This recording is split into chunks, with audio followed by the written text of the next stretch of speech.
God, Ms Pamela Pope. What is this? Blacksmith Motoring Channel. Nah. We doing interviews here.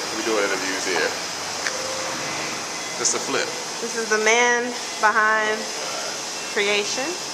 Now you know it's gonna be signed. You gotta turn it straight up. Yep. Alright, I'm seeing designer Giovanni Blacksmith Motoring Channel. I'm at my photo shoot with a pure Vato with Ms Pamela Pope that has stolen the camera from me. Yes, darling. How can I help you? Tell me your inspiration behind this particular bike. It is a pure cholo style bike, reflecting the Latin Mario culture. Me being Colombian, nobody said I could do a Harley, so I did a Harley.